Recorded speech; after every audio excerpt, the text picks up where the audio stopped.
ওম নমো ভগবতে বাসুদেবায়। জয় শ্রীকৃষ্ণ। রাধে রাধে। 100 বছর পর এমন বিরল যোগ পিতৃপক্ষেই দুটি গ্রহণ পড়েছে। 21শে সেপ্টেম্বর রবিবার বছরের শেষ সূর্যগ্রহণ, ভয়ঙ্কর সূর্যগ্রহণ। বিরল ও মহাজাগতিক সূর্য গ্রহণে এই 5টি রাশি হবে রাতারাতি কোটিপতি। 2 বছর পর রাতের আকাশে বিরল মহাজাগতিক দৃশ্য। মহালয়ার দিনে সূর্যগ্রহণ অনুষ্ঠিত হচ্ছে, তাই এই 5টি রাশি হতে চলেছে মহাকোটিপতি। সূর্যগ্রহণে আপনারা কি কি উপায় করবেন? কোন রাশিতে এই সূর্যগ্রহণ অনুষ্ঠিত হবে? এই সূর্যগ্রহণের সূতককাল কখন? সূতককাল কখন লাগবে? কখন থেকে কখন পর্যন্ত থাকবে এই সূতককাল এবং ছাড়বে? কত সময় পর্যন্ত এই গ্রহণ থাকবে? আর কোথায় কোথায় দৃশ্যমান হবে এই সূর্যগ্রহণ? গ্রহণ প্রক্রিয়ার প্রতি বিষয় এই ভিডিওতে আপনারা জানতে পারবেন। 21শে সেপ্টেম্বর যে সূর্যগ্রহণ, এটি অত্যন্তই ভয়ঙ্কর সূর্যগ্রহণ। প্রতিটি রাশির উপর এই সূর্যগ্রহণের প্রভাব পড়বেই পড়বে, আর সেটা খারাপ হতে পারে, আবার কোনো ব্যক্তিদের ক্ষেত্রে ভালোও হতে পারে। তবে অবশ্যই মনে রাখবেন, গ্রহণ সমাপ্তর পরে স্নান কিন্তু অবশ্যই করে নেবেন আপনারা। বিশেষ করে যারা গর্ভবতী মায়েরা আছেন, আপনারা অবশ্যই গ্রহণের পর স্নান করে নেবেন। গর্ভবতী মহিলাদের জন্য বিশেষ বিশেষ সতর্ক বার্তা থাকছে আজকের এই ভিডিওতে। আপনারা প্রত্যেকে এই দিনে কি কি খাবার খাবেন আর কি কি খাবার খাবেন না, এই দিনে কি রান্না করা যাবে আর রান্না করা খাবার কি খাওয়া যাবে, এই দিনে বিশেষ করে কোন 3টি জিনিস বাড়িতে অবশ্যই আনবেন, এই সমস্ত কিছুই থাকবে আজকের এই ভিডিওটির মাধ্যমে। খুবই গুরুত্বপূর্ণ হতে চলেছে আমাদের আজকের এই ভিডিওটি আপনাদের জন্য। প্রত্যেকের এই বিষয়ে জানা একান্তই প্রয়োজন। অনুরোধ করব অবশ্যই শুরু থেকে শেষ পর্যন্ত শ্রবণ করবেন মনোযোগ সহকারে। নমস্কার, আমি দীপা। দেশ ও দেশের বাইরে থেকে যে সকল দর্শকেরা এই মুহূর্তে ভিডিওটি অন করেছেন তাদের প্রত্যেককে সুস্বাগত জানাই রায়কিশোরী দীপা অর্থাৎ সনাতন ধর্মীয় তথ্যমূলক চ্যানেলে। আমি সর্বদাই চেষ্টা করি সনাতন ধর্মের এরকমই সকল গুরুত্বপূর্ণ বিষয়গুলি আপনাদের সামনে উপস্থাপন করতে, শেয়ার করতে। আসুন কিছুক্ষণ সময় প্রত্যেকে একসঙ্গে ধৈর্য ধরে আজকের এই মহালয়ায় মহা সূর্যগ্রহণ, ভয়ঙ্কর সূর্যগ্রহণ প্রসঙ্গে আমরা বিস্তারিত জেনে নিই। ভিডিওটি শুরু থেকে শেষ পর্যন্ত মনোযোগ সহকারে শ্রবণ করে যদি ভালো লেগে থাকে অবশ্যই একটি লাইক করবেন। কমেন্টে ভক্তি, ভালোবাসা ও শ্রদ্ধার সহিত জয় শ্রীকৃষ্ণের জয়, জয় শ্রী বিষ্ণুর জয়, জয় সূর্যদেবের জয়, জয় মা দুর্গা দেবীর জয়, অথবা আপনার গুরুদেবের নামটি একটি বারের জন্য হলেও লিখে জানাবার জন্য অনুরোধ রইল। চ্যানেলে নতুন হলে অবশ্যই চ্যানেলটি সাবস্ক্রাইব করবেন। পাশে থাকার নোটিফিকেশন বেল বাটনটি অল করে দিবেন। আশা করছি এই ভিডিও থেকে আপনি উপকৃত এবং সমৃদ্ধ হবেন। অবশ্যই একজন সনাতনী বোনকে আপনারা সাপোর্ট করবেন, আমি আশা রাখছি। তাহলে চলুন শুরু করি আজকের মূল ভিডিওটি। আজ হচ্ছে মহালয়ার দিন, আর এই মহালয়ার দিনেই রয়েছে সূর্যগ্রহণ, অমাবস্যা এবং পিতৃপক্ষের অবসানের দিন। এত পবিত্রময় পূর্ণময় দিনে সূর্যগ্রহণ। সূর্যগ্রহণ কি? পৃথিবী, চন্দ্র ও সূর্য যখন একই সরল রেখায় অবস্থান করে এবং চন্দ্র পৃথিবী ও সূর্যের মাঝে এসে ছায়ার সৃষ্টি করে, তখন সূর্যের আলো পৃথিবীতে পৌঁছায় না। এই মহাজাগতিক ঘটনাকেই সূর্যগ্রহণ বলে। 2025 সালে শেষ গ্রহণটি হল আংশিক খণ্ডগ্রাস সূর্যগ্রহণ। এই গ্রহণের সময় চাঁদ সূর্যের কিছু অংশ ঢেকে ফেলবে। আংশিক সূর্যগ্রহণ হচ্ছে যখন চাঁদের জন্য সূর্যের আলো পৃথিবীতে আসতে বাধা পেলেও একটা অংশের আলো শুধুমাত্র বাধা পায়, তখন এই ধরনের সূর্যগ্রহণ দেখা যায়। অর্থাৎ এই ক্ষেত্রে সূর্যের একটা অংশ চাঁদের জন্য ঢাকা পড়ে আর বাকি অংশ দেখা যায়। এই আংশিক গ্রহণে সূর্যকে অর্ধেক খাওয়া ফলের মতো দেখতে লাগে। গ্রহণ হলো একটি জ্যোতির্বিদ্যা সংক্রান্ত ঘটনা। যা প্রতি বছর দেখা যায়। সনাতন ধর্মের গ্রহণকে নিছক একটি জ্যোতির্বিদ্যাগত ঘটনা হিসাবে বিবেচনা করা হয় না, এটিকে ধর্মের সঙ্গে যুক্ত বলেই মনে করা হয়। গ্রহণকে মূলত অশুভ বলা হয়।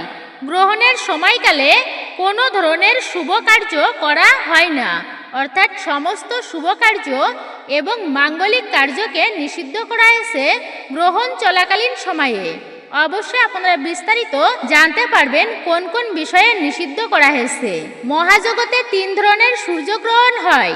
পূর্ণগ্রাস, সূর্যগ্রহণে সূর্যের আলো সম্পূর্ণরূপে আটকে দেয় চাঁদ, যার ফলে পৃথিবীতে পৌঁছাতে পারে না সূর্যলোকের আলো। আকাশে প্রস্ফুটিত হয় সূর্যের বলয়। আংশিক সূর্যগ্রহণ বা খণ্ডগ্রাস সূর্যগ্রহণে সূর্যকে আংশিকভাবে ঢেকে দেয় চাঁদ, যার ফলে পৃথিবীতে আংশিক ছায়া তৈরি হয়। সূর্যের বলয় গ্রাসে চাঁদের চারপাশে আলোর বলয় তৈরি হয়। 100 বছর পর পিতৃপক্ষে একই সঙ্গে দেখা যাবে চন্দ্র এবং সূর্যগ্রহণ। পিতৃপক্ষে আমাদের পূর্বপুরুষদের উদ্দেশ্যে তর্পণ করা হয়, তাদের আত্মার সন্তুষ্টির জন্য। বাঙালিরা সাধারণত মহালয়ার ভোরে পিতৃপুরুষদের জন্য তর্পণ করে থাকেন। এই দিনই দেবীর আগমন এবং পিতৃপক্ষের অবসান হয়। 21শে সেপ্টেম্বর রবিবার দিনে তুলা রাশিতে চন্দ্র ও মঙ্গলের মিলনে মহালক্ষ্মী রাজযোগে গঠিত হবে। এছাড়াও এই 9 দিন নবরাত্রির সিংহ রাশিতে শুক্র ও কেতুর মিলন থাকবে। কন্যা রাশিতে সূর্য ও বুধের মিলনে বুধাদিত্য যোগ তৈরি হবে। আসুন এইবার আমরা প্রত্যেকে জেনে নিই এই সূর্যগ্রহণের সঠিক সময় কখন শুরু এবং কখন শেষ, কত সময় থাকবে, এরই সাথে অমাবস্যার সময়সূচি। প্রথমে জেনে নিন 2025-এ মহালয়া কোন দিন পড়েছে। 2025-এ মহালয়া পড়েছে ইংরাজি 21শে সেপ্টেম্বর 2025, বাংলার চৌঠা আশ্বিন 1432 রবিবার দিনে এই মহালয়া। মহামায়ার মহালয়া এই দিনেই। এইবার আসুন আমরা জেনে নিই আশ্বিনী অমাবস্যার মূল তিথি কখন শুরু এবং কখন সমাপ্ত।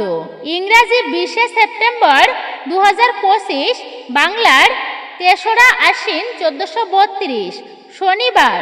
অমাবস্যা তিথি শুরু রাত্রি 12টা 23 মিনিটের পর থেকে, আর অমাবস্যা তিথি সমাপ্ত চৌঠা আশ্বিন 21শে সেপ্টেম্বর রবিবার রাত্রি 12টা 53 মিনিটে। উদয়া তিথি অনুসারে আশ্বিনী অমাবস্যা 21শে সেপ্টেম্বর রবিবার দিন আপনাদেরকে পালন করতে হবে যারা ব্রত উপবাস পালন করেন অমাবস্যার দিনে। আর এই দিনে কিন্তু সায়ং সন্ধ্যা নিষিদ্ধ, অর্থাৎ সন্ধ্যাবেলায় ঘুমানো যাবে না। আর বিশেষ করে শুভ দিনে তো দিবানিদ্রা নিষিদ্ধ রয়েছে। দিবানিদ্রা কিন্তু কখনোই শুভ নয়। আপনারা জানলেন অমাবস্যার পূর্ণাঙ্গ সময়সূচি মহালয়ার দিনে।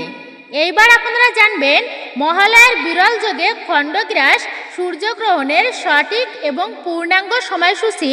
2025-এ শেষ সূর্যগ্রহণ।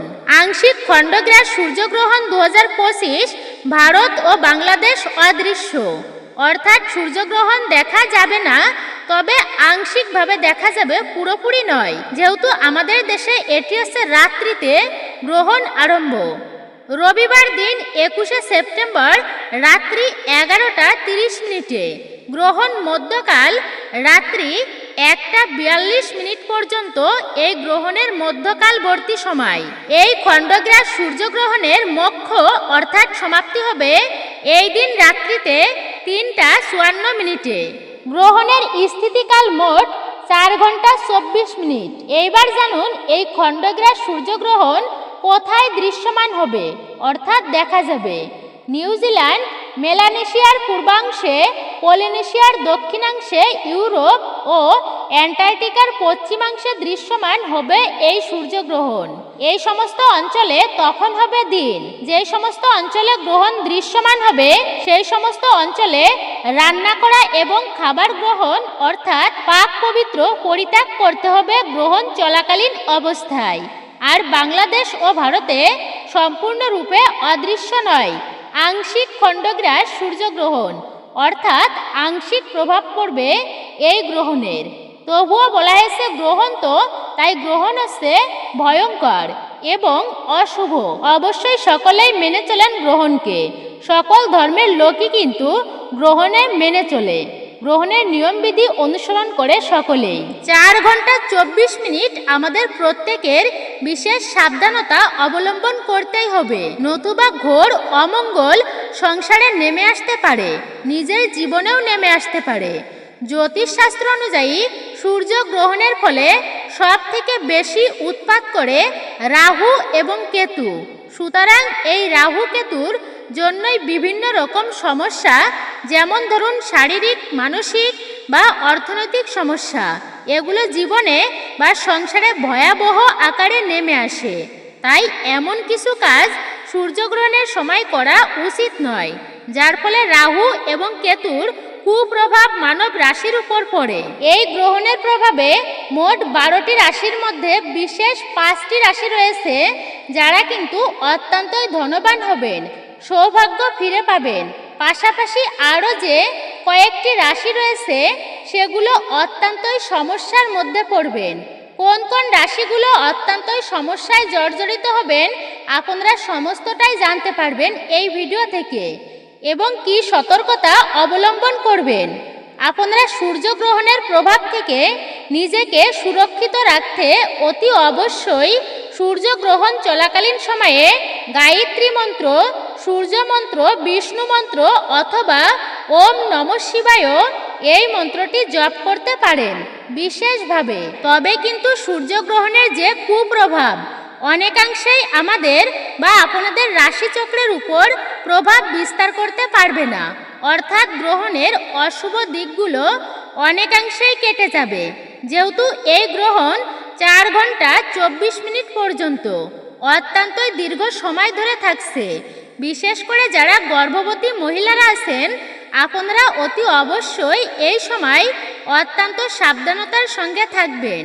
এই সময়ের মধ্যে আপনারা কিন্তু কখনোই ঘুমাবেন না, কোনোরূপ শাকসবজির খাবার খাবেন না, এমনকি গ্রহণ চলাকালীন আপনারা ঠাকুরের পূজা অর্চনা প্রত্যেকেই আপনারা কিন্তু করবেন না এই সময়ে।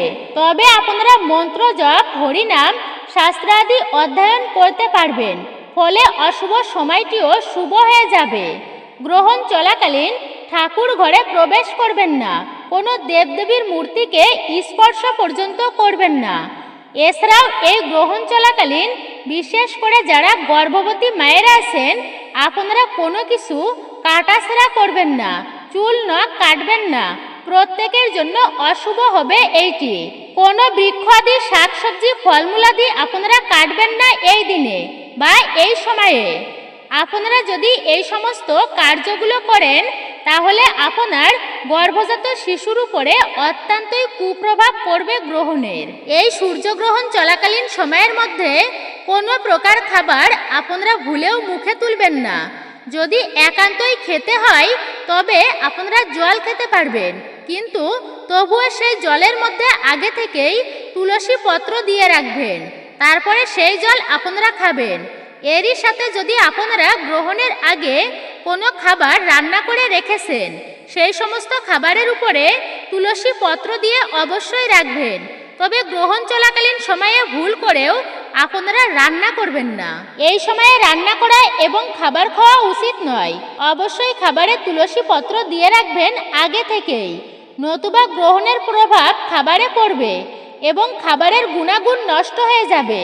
শাস্ত্র বলছে তুলসী পত্র যদি খাবারের মধ্যে দেওয়া থাকে, জলের মধ্যে দেওয়া থাকে, সেক্ষেত্রে সেই খাবারে কোনো ব্যাকটেরিয়া বা নেগেটিভ অর্থাৎ অশুভ শক্তি প্রবেশ করতে পারে না। যেহেতু তুলসী পত্র হলো অ্যান্টিব্যাকটেরিয়াল, তাই তুলসী পত্র খাবারে দিয়ে রাখবেন এবং গ্রহণ শেষ হলে সেই খাবার আপনারা খেতে পারবেন।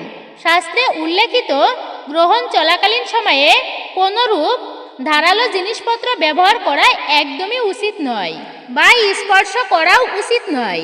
যেমন ছুরি, কাঁচি, দা, বটি, কোদাল, কুড়োল, এগুলো কিন্তু কোনরূপ ধারালো জিনিসপত্র যেমন ব্যবহার করবেন না তেমনি স্পর্শও করবেন না। বিশেষভাবে খেয়াল রাখবেন সূর্যগ্রহণ চলাকালীন আপনারা গ্যাস স্টোভ বা উনুন আপনারা এগুলো জ্বালাবেন না। অর্থাৎ গ্রহণের মধ্যে কোনোভাবেই গ্রহণ চলাকালীন সময়ে আগুন জ্বালাবেন না। এই বিষয়টি বিশেষভাবে আপনারা মাথায় রাখবেন।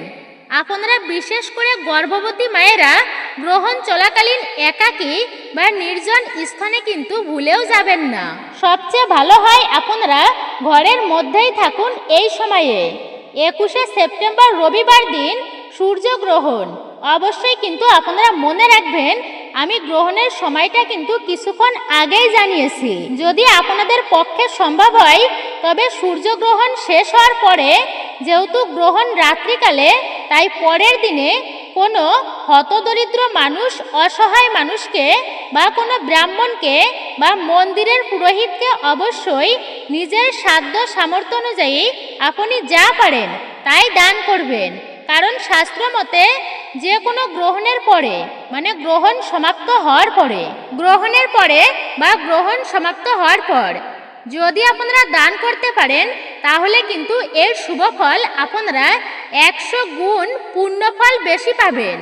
যদি দান কার্য করতে পারেন, আপনার যে দামি দামি জিনিসপত্র দান করতে হবে তা কিন্তু নয়, বা অনেক টাকা পয়সা দিতে হবে তাও কিন্তু নয়। আরে আপনার যা জোটে, মানে সামর্থ্য অনুযায়ী অবশ্যই দান করবেন। তেমন কোনো খাবার জিনিসপত্র বা বস্ত্র কোনো দরিদ্র মানুষকে, ব্রাহ্মণকে, শিশুদেরকে দান করতে পারেন আপনি।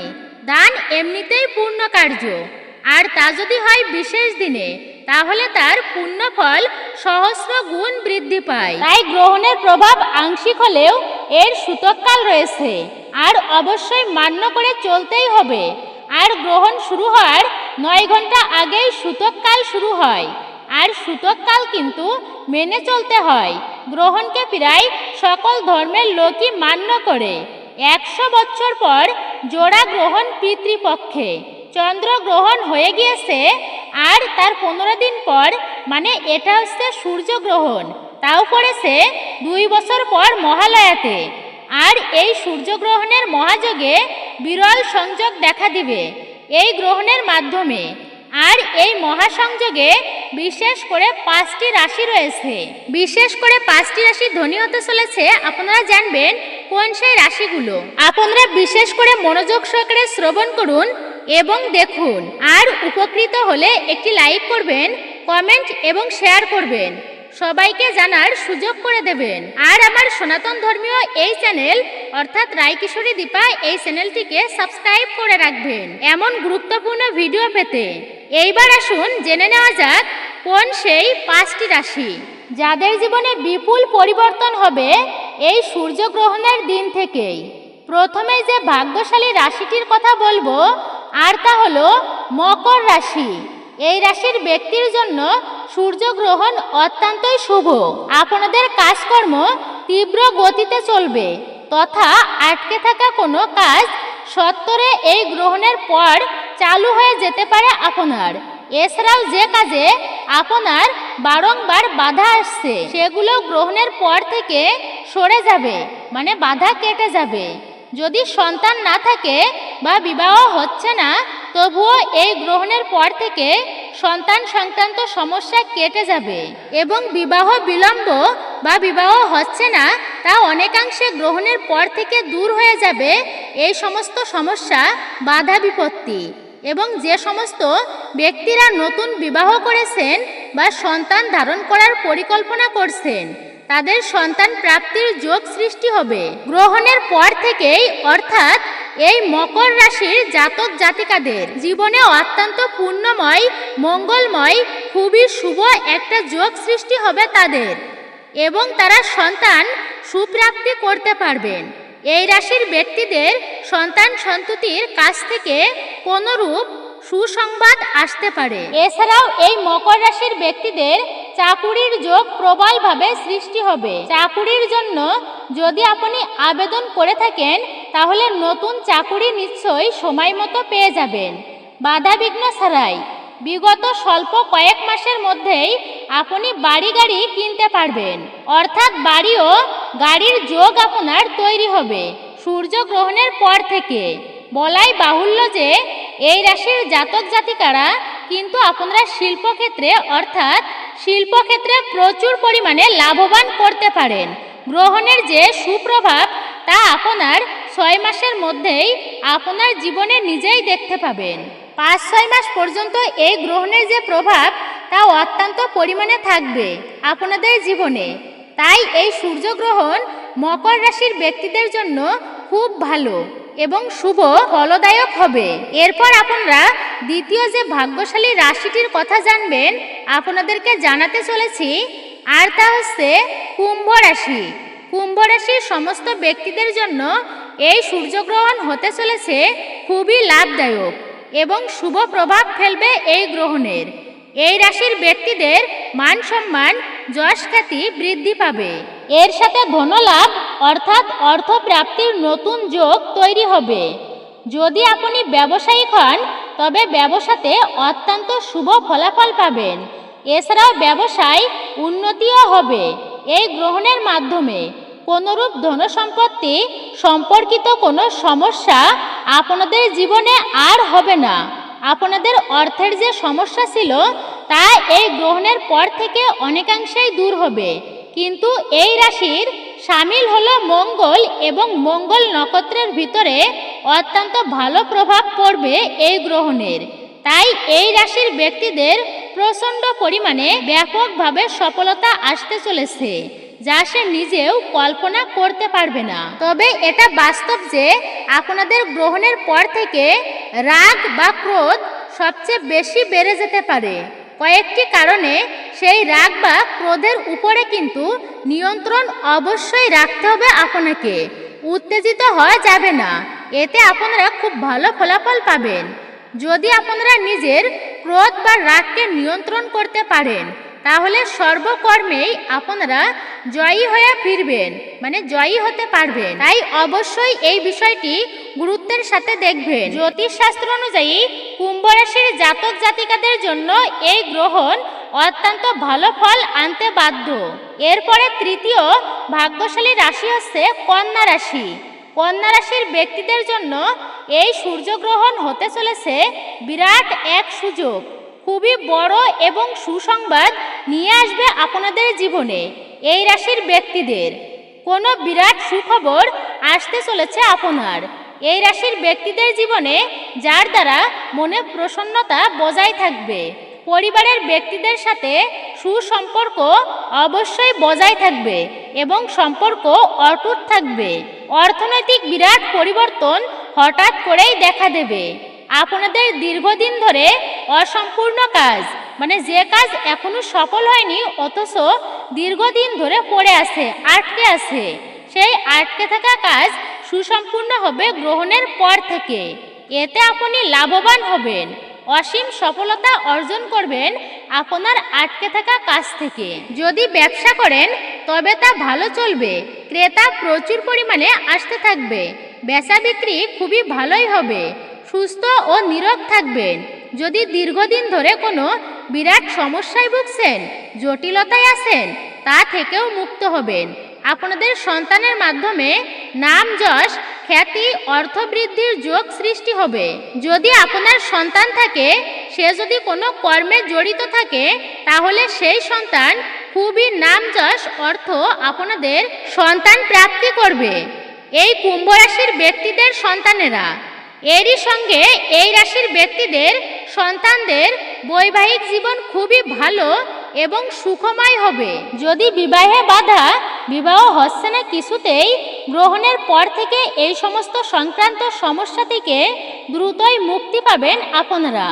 আপনি যদি কোনো কাজের জন্য কোথাও কোনো টাকা পয়সা ব্যবহার করেন, সেক্ষেত্রে সেখান থেকে দ্বিগুণ পরিমাণ লাভ পেতে পারেন। যেমন শেয়ার মার্কেট, ব্যবসায়িক কাজে বা লাভবান হওয়ার যায় এমন কোনো জায়গা থেকে আপনারা এক কথায় এই কন্যা রাশির ব্যক্তিরা গ্রহণের সুপ্রভাবে গ্রহণের পর থেকে অত্যন্ত লাভদায়ক ফলাফল আপনারা পেতে চলেছেন। এরপর চতুর্থ ভাগ্যশালী যেই রাশি আর তা হলো তুলা রাশি।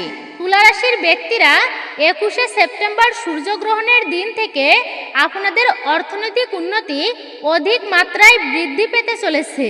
ক্যারিয়ারে সুন্দরভাবে ফোকাস করতে পারবেন আপনারা। চাকুরিতে উন্নতি, ব্যবসায় লাভদায়ক, অভাবনীয় উন্নতি লক্ষ্য করা যাবে। তুলা রাশির ব্যক্তিদেরকে বলছি, আপনারা দীর্ঘদিন ধরে কোনো কাজ আপনার আটকে রয়েছে, সম্পূর্ণই হচ্ছে না, ধার দেনায় আপনি জর্জরিত, অন্যদের কাছে টাকা পাবেন, সে টাকা আর ফেরত দিচ্ছে না, সেই টাকাও ফেরত পাবার সম্ভাবনা নেই, তাহলে আপনারা অনায়াসেই এই সমস্ত সমস্যা আপনাদের জীবন থেকে দূর হয়ে যাবে, অর্থাৎ আপনার জীবন থেকে কেটে গিয়ে সেই টাকাও আপনি ফেরত পাবেন গ্রহণের পর থেকে। এই রাশির ব্যক্তিরা এই সমস্ত সমস্যা দূর হয়ে গিয়ে সুখ, সমৃদ্ধি, সৌভাগ্য প্রাপ্ত করতে যাচ্ছেন আপনি। ধার দেনা থেকেও গ্রহণের পর থেকে অনেকাংশে মুক্ত হয়ে যাবেন আপনি। তবে আপনারা শারীরিক দিক থেকে সমস্যায় পড়তে পারেন। অবশ্যই শরীরের যত্ন নেবেন, খেয়াল রাখবেন। শারীরিক ক্ষেত্রে অবনতি, পারিবারিক অশান্তি থেকে মুক্তি পাবেন, ব্যবসায় উন্নতি হবে, সামাজিক স্তরে মান সম্মান বৃদ্ধি পাবে, পরিবারের সুখ শান্তি আসবে। তবে কিন্তু আপনারা বিশেষভাবে সতর্ক থাকবেন, আমি আরেকটি বারও বলছি, আর তা হচ্ছে শারীরিক ক্ষেত্রে আপনাদের অনেক অবনতি হতে পারে শারীরিক ক্ষেত্রে। এরপর হচ্ছে পঞ্চম বা সর্বশেষ যে রাশিটি, আর তা হচ্ছে কর্কট রাশি। অত্যন্তই ভাগ্যশালী এই রাশিটি সূর্যগ্রহণের জন্য। এই রাশির ব্যক্তিদের জন্য এই সূর্যগ্রহণ খুবই চমৎকারী প্রভাব ফেলবে। এই গ্রহণের পর থেকে আপনাদের সুখ, শান্তি এবং সফলতা জীবনে আসতে বাধ্য। গ্রহণের প্রভাবে আপনারা যে বৈবাহিক জীবনে রয়েছেন তা খুবই সুখদায়ক হয়ে উঠবে। জীবন সঙ্গীর সঙ্গে অত্যন্তই মধুর সম্পর্ক তৈরি হবে। এই গ্রহণের পর থেকে খুব ভালো সময় আসতে পারে আপনার জন্য। খুব ভালো সময় পার করতে যাবেন আপনি আপনার জীবন সঙ্গীর সাথে। যদি প্রেম ভালোবাসা সম্পর্কিত কোনো সমস্যা থাকে তাহলে এই সময়ের পর থেকে তা খুবই ভালো হবে। কৃষিক্ষেত্রে ব্যাপক উন্নতি, আর্থিক লাভবান অত্যন্ত, ব্যবসায়িক ক্ষেত্রে দ্বিগুণ উন্নতি, সুফল লাভ করতে যাচ্ছেন আপনি। ব্যবসায়িক ক্ষেত্রে বৃদ্ধি হবে, অধিক মাত্রায় লাভ। গ্রহণের পরে আপনি নতুন কাজ শুরু করতে চলেছেন, সেক্ষেত্রে আপনার সেই কাজে 4 গুণ লাভ হবে। এই রাশির ব্যক্তিদের প্রতি এতটাই প্রভাব ফেলবে এই সূর্যগ্রহণ। এই গ্রহণের সুপ্রভাব পড়বেই আপনাদের উপর। নতুন কাজ শুরু করার জন্য এই গ্রহণ এই রাশির ব্যক্তিদের জন্য খুব ভালো হতে চলেছে। আগামী 5 থেকে 6 মাস অত্যন্ত ভালোভাবে জীবনযাপন করতে পারবেন। তবে শারীরিক বিষয় এই দিকে বিশেষভাবে আপনারা খেয়াল রাখবেন। মাঝে মাঝে গ্রহণের পর থেকে রোগ ব্যাধিতে আক্রান্ত হতে পারেন, স্বাস্থ্যের ব্যাপক অবনতি হয়ে যেতে পারে। তখন কিন্তু এই বিষয়টি অবহেলা করবেন না, চিকিৎসা করাবেন, অবশ্যই ডাক্তারের পরামর্শ নেবেন। এর পরবর্তী হচ্ছে বৃষ রাশি। মহালয়ার দিনে সূর্যগ্রহণের শুভ প্রভাব পড়বে বৃষ রাশির উপর। বহুদিন ধরে চলতে থাকা ঝামেলা থেকে এবার আপনারা মুক্তি, অর্থভাগ্য থাকবে আপনাদের তুঙ্গে। চাকরি বা ব্যবসায় আসবে সাফল্য, পরিবারে থাকবে শান্তি। এরপর হচ্ছে বৃশ্চিক রাশি। সূর্যগ্রহণের ফলে বিভিন্ন দিক থেকে লাভের মুখ দেখতে পাবেন আপনারা বৃশ্চিক রাশির মানুষেরা। কর্মক্ষেত্রে ব্যাপক উন্নতির সুযোগ আসবে, তবে সঠিক সময়ে সেই সুযোগ বুঝতে হবে আপনাদেরকে। অর্থলাভের সম্ভাবনা রয়েছে। পরিবারের যে কোনো সমস্যার সমাধানের সূত্র পাবেন আপনি। সূর্যগ্রহণের দিনে মহালয়া, এই দিনে পূর্বপুরুষদের উদ্দেশ্যে তর্পণ করতে হয়, তবে গ্রহণের সময়ে তর্পণ করা উচিত নয়, গ্রহণের পর তর্পণ করা উচিত। আর যেহেতু বাংলাদেশ ও ভারতে রাতে গ্রহণ পড়েছে, তাই আপনারা যারা পিতৃপুরুষদের উদ্দেশ্যে তর্পণ করবেন দিনের বেলাতে করবেন। পিতৃপুরুষদের কল্যাণে অসহায়দের দান ধ্যান করতে পারেন এবং নিরামিষ খাবার গ্রহণ করবেন। মাছ, মাংস, মুসুর ডাল, ডিম, পুঁই শাক, ঢেঁড়স, লাউ, উচ্ছে, নিম পাতা, সিম এবং দই, এই খাবারগুলো এই অমাবস্যা, মহালয়া এবং সূর্যগ্রহণের দিনে আপনারা খাবেন না, এমনকি রান্নাও করবেন না। নেশাজাতীয় সমস্ত দ্রব্য বর্জনীয়। চুল, দাড়ি, নখ, বৃক্ষ আদি কাটবেন না, অশুভ প্রভাব পড়বে জীবনে। এই দিনে গ্রহণের কুপ্রভাব থেকে বাঁচতে রুদ্রাক্ষের মালা বাড়িতে নিয়ে আসবেন আপনারা। সূর্যগ্রহণের সময় পূর্বপুরুষদের উদ্দেশ্যে তর্পণ বা পিণ্ডদান করা শাস্ত্রীয়ভাবে নিষিদ্ধ। মহালয়ার দিনে অশুভ বা নেতিবাচক কাজ থেকে দূরে থাকা অবশ্যই উচিত। এই দিনে পশু পাখিকে খাওয়ানো খুবই শুভ। মহালয়ার দিন যদি সম্ভব হয় তাহলে বাড়িতে 5 জন কিংবা 7 জন পুরোহিতের সেবা করান, অর্থাৎ ব্রাহ্মণের সেবা দিন বা কোনো দরিদ্র মানুষের সেবা দিন এই দিনে। এছাড়াও শিশুদেরকে খাওয়াতে পারেন আপনারা। মহালয়ার দিন পূর্বপুরুষদের উদ্দেশ্যে একটা তামার ঘটিতে কাঁচা দুগ্ধ, কালো তিল, আতপ চাল, সাদা ফুল এবং গঙ্গাজল মিশিয়ে বাড়ির যে কোনো ফাঁকা জায়গায় ঢেলে দিবেন। এই কাজটা কোনো জলাশয়েও করা যেতে পারে। মহালয়ায় সূর্যগ্রহণ বাড়িতে আনুন এই 3টি জিনিস। সন্ধ্যায় করুন এই ছোট্ট কাজ। পূর্ণজোর কাটিয়ে ভাসবেন টাকার স্রোতে। সূর্যগ্রহণের মহালয়ার তিথিতে বাড়িতে আনুন একটি রুদ্রাক্ষ বা রুদ্রাক্ষের মালা। সংসার থেকে পূর্ণজোর ও নেতিবাচক প্রভাব দূর করবে। রুদ্রাক্ষের গুণ এতটাই, মহালয়ায় না পারলে দেবী পক্ষে বাড়িতে আনুন এই রুদ্রাক্ষ। দেবী দুর্গার চরণে পদ্মফুল নিবেদন করবেন এই মহালয়ার দিনে। এই তিথিতে বাড়িতে আনতে পারেন পদ্মবীজ বা পদ্মবীজের মালা। তৃতীয়ত, নীল অপরাজিতার চারা এই দিনে বাড়িতে আনা অত্যন্তই শুভ। এটি স্বয়ং মহাদেব, তার নাম অনুসারে নীলকণ্ঠ তার নাম, তাই এই নাম অনুসারে ফুলের নামও হয়েছে নীলকণ্ঠ ফুল, মানে অপরাজিতা ফুল। বাড়িতে থাকলে অপরাজেয় হওয়া যায়। মহালয়া থেকে শুরু করে দেবী পক্ষের মধ্যে যে কোনো একদিন বাড়ির উত্তর পূর্ব কোণে বপন করুন এই নীল অপরাজিতার চারা। এই দিনে আপনি বৃক্ষরোপণ করুন বেশি বেশি করে। আর সন্ধ্যায় বাড়ির উত্তর পূর্ব কোণে প্রজ্বলন করুন প্রদীপ। অবশ্যই কিন্তু আপনারা একটি প্রদীপ হলেও বাড়ির উত্তর পূর্ব কোণে সন্ধ্যার সময় জ্বালিয়ে দেবেন। প্রদীপ অর্পণের কিন্তু অনেক মাহাত্ম্য রয়েছে শাস্ত্রে। অনেক পুণ্য অর্জন করা যায় প্রদীপ অর্পণে। আর সেই প্রদীপটি পিতৃপুরুষের উদ্দেশ্যে অর্পণ করবেন এবং ঠাকুর ঘরে একটি প্রদীপ প্রজ্বলন করে দেবেন ঠাকুরের উদ্দেশ্যে। এতে পরিবারে সুখ, শান্তি ও সমৃদ্ধি বজায় থাকে এবং পরিবারের উপর থেকে সমস্ত অশুভ অর্থাৎ নেতিবাচক প্রভাব কেটে যাবে। সূর্যগ্রহণ শেষ হবার পরে যে কোনো তীর্থস্থানে বা বাড়িতে রাখা তীর্থস্থানের জল মিশিয়ে স্নান করতে হবে। এই দিনে কোনো দরিদ্র মানুষকে ছোলা, গম, গুড়, ডাল ইত্যাদি দান করলে শুভ ফল পেতে পারেন। গ্রহণের পরে দান করবেন সাদা জিনিসপত্র। এরই পাশাপাশি রাহুকেতু সংক্রান্ত দান আপনারা করতে পারেন। এতে আপনি জুতা দান করতে পারেন। আর কলা দুগ্ধ ফল দান করা অত্যন্ত শুভ আপনার জন্য। জয় মা দুর্গা দেবীর জয়, জয় মহামায়ার জয়। হরে কৃষ্ণ কৃষ্ণ কৃষ্ণ হরে হরে, হরে রাম রাম রাম হরে হরে। জয় শ্রীকৃষ্ণ, রাধে রাধে। তো মূলত এটাই ছিল আমাদের আজকের ভিডিওটি আপনার কাছে কেমন লেগেছে মূল্যবান মতামত জানাতে একদমই ভুলবেন না। যদি ভালো লেগে থাকে অবশ্যই একটি লাইক করবেন। কমেন্টে ভক্তি, ভালোবাসা ও শ্রদ্ধার সহিত আপনার ইষ্ট দেবদেবীর নামটি অথবা গুরুদেবের নামটি একটি বারের জন্য হলেও লিখে জানাবার জন্য অনুরোধ রইল। চ্যানেলে নতুন হলে চ্যানেলটি সাবস্ক্রাইব করে অবশ্যই আমাদের পাশে থাকবেন। সকলে ভালো থাকুন, সুস্থ থাকুন, পরম করুণাময় ঈশ্বরের অশেষ কৃপায়। নতুন পুরাতন সকল বন্ধুদেরকে অসংখ্য ধন্যবাদ আমাদের চ্যানেলের সঙ্গে যুক্ত হওয়ার জন্য।